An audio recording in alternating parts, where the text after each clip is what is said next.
আসসালামু আলাইকুম দর্শক বন্ধুরা, আশা করি সবাই ভালো আছো। আমি একটি গোল গলা মিক্সি কাটিং করে দেখাবো খুব সহজ নিয়মে। তো প্রথমে আমি এখানে বগল শেপের জন্য এখানে আমি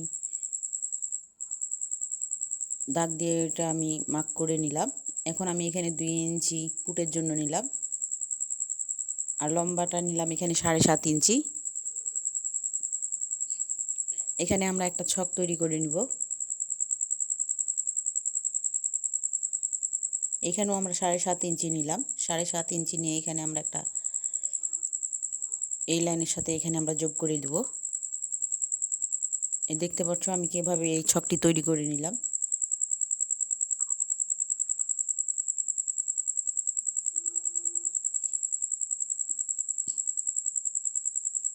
এভাবে আমরা এখানে শেপটি দিয়ে নিব।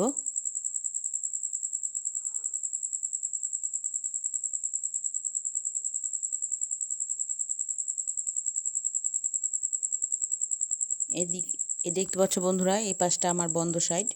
অবশ্যই আমরা গলার যে পাশে আমরা গলাটা রাখবো সে পাশে আমরা বন্ধ সাইডটা নিব। এখন আমি কাটিং করে নিচ্ছি। তো বন্ধুরা, ভিডিওটি যদি আমার ভালো লাগে অবশ্যই একটি লাইক, একটি কমেন্ট করবে। আমার চ্যানেলটিকে সাবস্ক্রাইব করে নেবে, পাশে থাকা বেল আইকনটি ক্লিক করে নেবে নতুন নতুন ভিডিও পাওয়ার জন্য।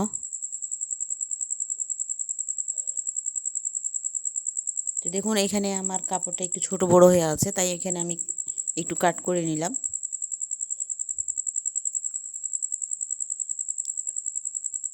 মেন পার্ট হলো আমাদের এই গলার পট্টিটা।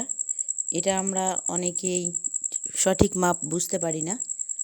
এই যে দেখুন, এটা আমাদের বন্ধ সাইডটা, যেখান থেকে আমরা ছক তৈরি করেছিলাম মিক্সির গলার ওই জায়গাটা থেকে আমরা গলার পট্টিটা বের করে নিব। দেখুন আমি কিভাবে এটা ভাঁজ করে নিলাম। আমার পাশে বন্ধ সাইডটা আছে, এখান থেকে আমরা এখানে এই গলার লম্বাটা এখানে আমরা 4.5 ইঞ্চি নিচ্ছি।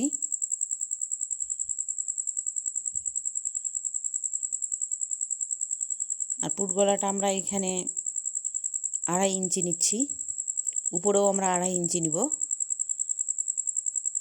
এভাবে আমরা একটা শেপ দিয়ে নিলাম, দিয়ে আমরা গোল গলাটা কাটিং করে নিচ্ছি।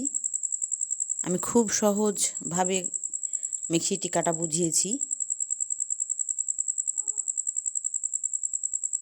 দেখুন আমি কিভাবে এই জায়গাটা কেটে নিলাম। আগের যে আমাদের গলার শেপটা কাটা ছিল ওভাবেই আমরা কাটবো, এটা আমরা ছোট করব না।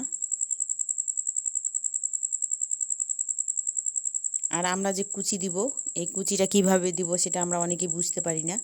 তাই আমরা এইভাবে এই যে এখান থেকে গলার পট্টিটা ধরে এই যে আমাদের কর্নারটা দেখা যাচ্ছে, এই কর্নারটা থেকে আমরা এখানে একটা দাগ টেনে নিব, কাপড়টা এইভাবে বসিয়ে গলার পট্টিটার সাথে। এই যে এখানে আমরা একটা দাগ দিয়ে নিলাম, এই দাগের সাথে এই পট্টিতে আমরা এখানে একটা কাট করে নিব। আর এখানেও আমরা কাট করে নিব বডিটার এই অংশটাই। নিচ থেকে এই যে কাট করে নিচ্ছি, এই নিচ থেকে আমাদের কুচি হবে আর উপরে আমাদের কুচি হবে না। তো বন্ধুরা, ভিডিওটি ভালো লাগলে